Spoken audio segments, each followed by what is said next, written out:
Salam alaikum les amis, salam à tout le monde, salam à tous les Marocains du monde entier. J'espère que vous allez bien les amis.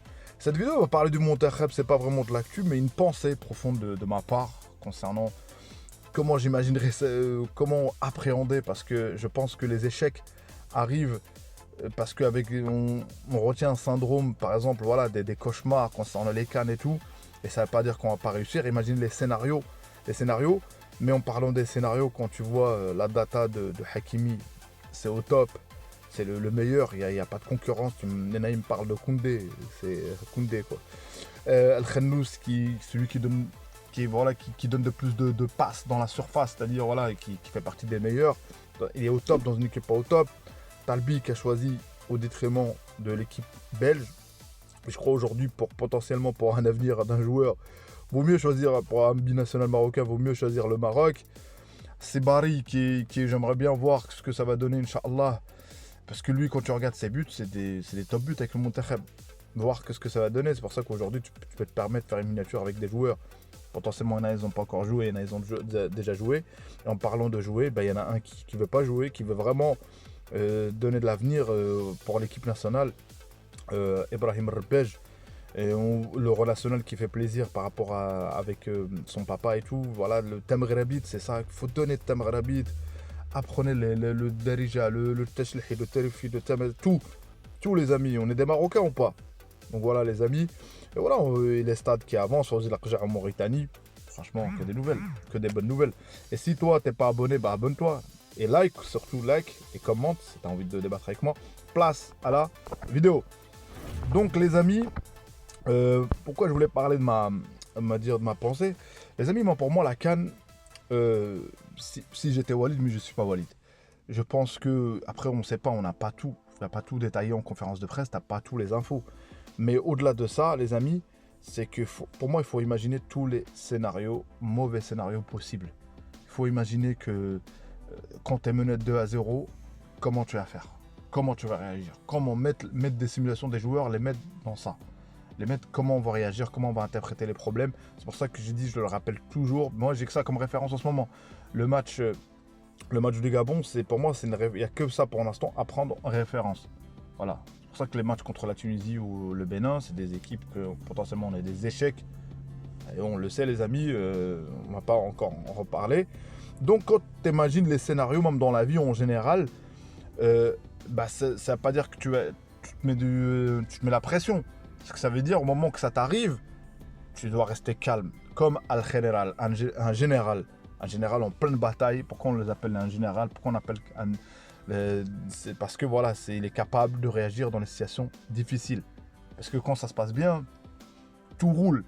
Donc je pense que, pour moi, les scénarios où tu n'as pas Aguerd, parce que Aguerd susceptible, il se blesse énormément. Les scénarios que tu n'as pas Mazraoui qui se blesse énormément aussi. Ces deux joueurs-là. Les scénarios au Chadi Riyad qui est revenu, qui a fait une rechute, qu'on voulait potentiellement le placer, comment il va être là. Ça se trouve que lui, ça sera aussi la surprise qui va revenir. Donc, plein d'options, voilà. Et ça ne veut pas dire qu'on n'est pas optimiste. Ça ne veut pas dire qu'on ne pourra pas gagner, Inch'Allah. Mais je pense, en imaginant tous les scénarios qu'on peut. Après, le reste, c'est le mektoub, c'est le destin, c'est plein de choses. C'est un poteau rentrant, c'est plein de choses, voilà.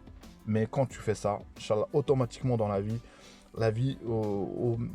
voilà, nous, en étant croyants, quand on travaille, on fait le reste, ça appartient à Dieu et ça viendra, Inch'Allah. Donc, on n'est pas condamné, les amis, à l'échec, on n'est pas condamné à perdre, mais on est condamné aussi parce qu'aujourd'hui, on est favori. On ne peut pas se cacher derrière ça, on ne peut pas se cacher de dire on n'est pas favori, mais il faudra affronter adversaire par adversaire. Et il ne faut pas dire on prend qui on veut, non, il faut les prendre au moment voulu, c'est-à-dire qu'il faut être prêt. Il faut être prêt, Inch'Allah. Moi, s'il faut qu'il y ait un scénario où tu passes avec premier, tu joues des équipes entre guillemets, on dit petites ou pas, après se confronter à des équipes entre guillemets meilleures que d'autres, voilà, et après c'est un effet psychologique les amis. C'est pour ça que la CAN, il y a énormément de surprises, mais il y a déjà eu, mais peu à la fin. C'est pour ça qu'aujourd'hui, à la fin, je pense que tu verras toujours entre guillemets des grandes nations. Peut-être une équipe surprise, il y a toujours une équipe qui est là, qui est en forme. Et je pense on a envie de gagner avec ce groupe-là. Il y a aussi, en parlant de groupe, il y a le Hilal de l'Arabie Saoudite, on parle de Bounou, Bounou, c'est une valeur sûre. Bounou, c'est lui qui a sorti l'expression laisser le processus naturel se faire. Et on le critique, mais quand tu vois cette équipe, la défense, j'ai regardé un petit peu. Moi, Bounou, pour moi, c'est une valeur sûre. Il y a RAS. Et s'il faut qu'il bouge de l'Arabie Saoudite, bah qu'il bouge de l'Arabie Saoudite. Parce que ces supporters gâtés, là, c'est à coup d'argent, à coup de millions. Bon, bref, c'est leur vie, les amis. Nous, on va s'occuper de nos oignons. Donc voilà. Et comme j'ai dit, j'aimerais bien que la prochaine sélection, de voir les joueurs comme El Hilali, de les voir jouer, pas de les voir que convoquer, El Hilali, Talbi, s'il est là, Inch'Allah, et de voir ce que ça va donner, les amis. Et voilà, avec une compo un peu inédite, une compo avec, voilà, tu mets certains joueurs, et voilà, et les bonnes nouvelles arrivent, Inch'Allah. Targaline qui a été dans l'équipe type, apparemment, Hakimi, le meilleur latéral au monde, Brahim Berbej qui choisit l'équipe du Maroc, et c'est pas le premier, c'est pas le dernier. Et voilà, qui a lancé ça, peut-être on peut parler de Hakimi, mais voilà, aujourd'hui, est-ce que si on peut pas revenir en arrière, et alhamdoulilah, il n'y aurait pas eu cette Coupe du Monde, on aurait autant de joueurs. Bon, peut-être qu'on aurait des joueurs, mais peut-être avec la difficulté. C'est pour ça qu'aujourd'hui, tu vois les sponsors avec l'équipe nationale, que ce soit Skoda qui sponsorise l'équipe nationale. Ça veut dire qu'il y a de la hype, et je pense que on fait pas assez de branding, on fait pas assez, les médias marocains, tout ça, on fait pas assez pour vraiment faire le soft power. Je pense qu'on peut tirer un autre potentiel, encore une fois. Fawzi Lakjah qui fait son travail, qui était en Mauritanie, on visite là-bas. Et voilà, et apparemment il y a des élections concernant par rapport à ce qui tue de la FIFA, je pense, je sais pas. Bon, moi je m'inquiète pas. C'est un homme fort, c'est un homme qui fait partie des instances du football aujourd'hui, que ce soit dans la FIFA, que ce soit dans la CAN. Et voilà, moi je dis toujours, les projets qui sont dans gagnant-gagnant, oui, ça existe des projets gagnant-gagnant. Pour certains, peut-être ça n'existe pas, il y a des projets dans tout le monde peut gagner. Et c'est pour ça que le Maroc, moi je m'inquiète pas, parce que nous, comment on fait par rapport à notre infrastructure, par rapport à le développement du football, bah ça a commencé d'en bas, ça a commencé depuis longtemps, et petit à petit il y a des erreurs, il y a des choses qui ne vont pas concernant certains stades, tout ça, et c'est pour ça qu'on est en train de les refaire encore une fois. Je parle pas de nouveau, hein, je parle du stade de Casablanca qui a été refait, piste bleue, ça va, c'est pas mal, mais je pense que c'est des erreurs, mais on a réussi à comprendre, et c'est pour ça qu'aujourd'hui, avec l'impact, quand tu veux traiter en Afrique, bah, tu es obligé de faire avec le Maroc. Et le Maroc sans l'Afrique, il ne peut pas faire. Le Maroc sans l'Afrique ne peut pas faire tout seul, les amis. Il faut être réaliste, les amis. Donc voilà. Donc c'est en coopération. Il y a beaucoup de pays amis. Et vous savez, les amis, ça. Aujourd'hui, c'est des amis. Demain, ça peut être, entre guillemets, pas les mêmes intérêts, je dirais. Donc c'est pour ça que moi, je ne m'inquiète pas sur ce côté-là. Bon, c'était ma pensée concernant le Monterrey. Dites-moi, vous, est-ce que vous êtes pessimiste, optimiste? Est-ce que vous avez imaginé les scénarios pas possibles? Les scénarios où tu arrives, tu commences le match, une glissade, tu t'es mené à 0, un carton bizarre et tu te retrouves à 10. Et il faut imaginer tous ces scénarios-là. Comment tu réagis? Ce sera plus comment tu interprètes les films du match. Ça, c'est l'entraîneur, les joueurs, la préparation psychologique.